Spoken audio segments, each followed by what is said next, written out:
Racing 92 est ambitieux. Il est ambitieux sur les résultats, puisque notre but c'est d'être tous les ans soit champion d'Europe, soit champion de France. Mais il est ambitieux aussi dans l'évolution de notre sport, l'évolution du sport en général, mais surtout l'évolution dans le monde du rugby. On met en place tout un cursus, toute une étude qui est faite sur les semaines, de façon à ce que le joueur soit bien dans ses pieds, de façon à être le plus performant possible au niveau du terrain. Je suis Sylvain Blanchard, je suis le médecin directeur médical et scientifique du Racing 92. Ici, on a la chance d'avoir un écosystème très performant et hyper réactif, c'est-à-dire que sur la même unité de lieu, on a le cœur du bâtiment qui est le vestiaire des joueurs, et en connexion directe pour accéder au terrain, vous passez devant le département médical, vous accédez à la salle de muscu et vous allez sur le terrain. Dans le département médical, vous avez une salle que l'on a pu créer et qui est totalement unique à son genre et qui est dédiée à l'évaluation podologique posturale et à la confection de semelles. Et on a pour ce faire la chance d'avoir un podologue au club qui s'appelle Jean-Philippe Viseux, qui est aussi docteur en biomécanique comme moi-même. Moi, au club, j'ai une double casquette, c'est-à-dire que je vais avoir une casquette de podologue et une casquette recherche de par mon cursus et mon doctorat en sciences du sport. Ma recherche s'est surtout portée sur l'équilibre et qu'est-ce qui fait qu'un sportif de haut niveau s'équilibre mieux qu'un non-sportif et quelles sont les informations qu'il va chercher pour s'équilibrer. Nous avons donc un staff qui est vraiment pluridisciplinaire, où il y a une émulation parfaite entre les préparateurs physiques, le staff médical, kinésithérapeute, podologue, mais également une chaire scientifique avec des spécialistes de la gestion des données. Notre directeur médical et scientifique, Sylvain Blanchard, a depuis des années été dans cette démarche de collaboration scientifique. Ça a été d'abord l'école des arts et métiers l'ENSAM Paris. Très rapidement, une école qui travaille avec l'EPF. Donc, côté ingénierie, c'est essentiellement ces deux structures qui travaillent avec nous. On a aussi travaillé avec Polytechnique Paris sur des projets spécifiques. Sur la partie plus médicale, on travaille donc beaucoup avec la Fondation Rothschild sur les aspects neurologiques, ophtalmologiques et perceptifs.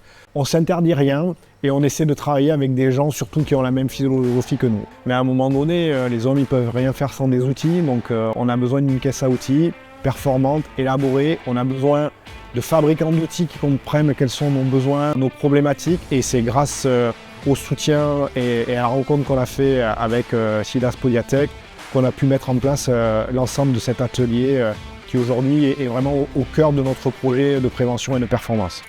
La richesse du plateau technique de Podiatech nous permet d'avoir la possibilité de tester déjà plusieurs matériaux techniques d'amortissement, de recouvrement, de base, et d'avoir la possibilité de les adapter justement en fonction de chaque individu, de chaque pointure, chaque gabarit. Et dans notre pratique de terrain, du coup, on va très rapidement pouvoir évaluer, faire un scan de la morphologie du joueur avec une précision au dixième de millimètre. On va pouvoir faire très rapidement des semelles pour tous les types de crampons. Donc chaque joueur va bénéficier de 3 à 5 paires de semelles différentes en fonction du type de crampon qu'il va utiliser et en fonction du type de surface qu'il va rencontrer le week-end.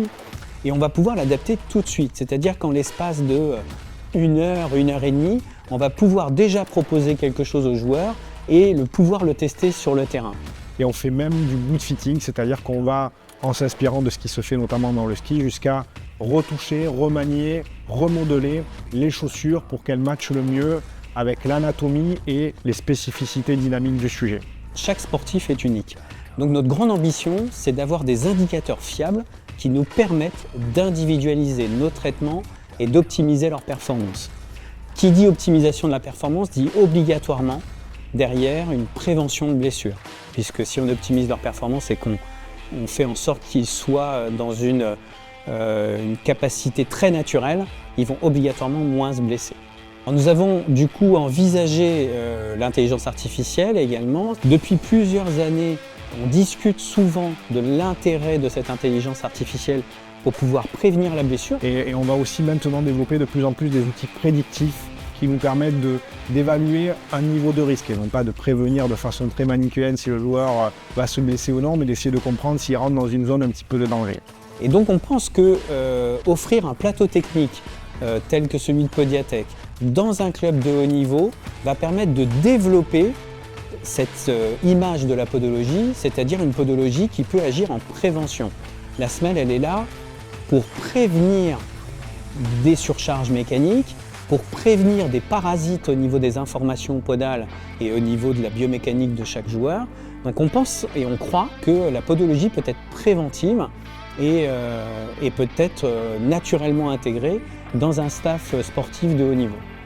Donc on a fait notre concept de preuve au niveau du club et maintenant on a ouvert ça à d'autres clubs professionnels. Donc on a des joueurs qui viennent de l'extérieur et de même peut-être des sportifs d'autres sports qui pourront bénéficier de ces filières. Donc c'est vraiment très important pour nous de pouvoir faire réussir ça à l'extérieur. Ça nous tient vraiment à cœur et c'est vraiment un devoir.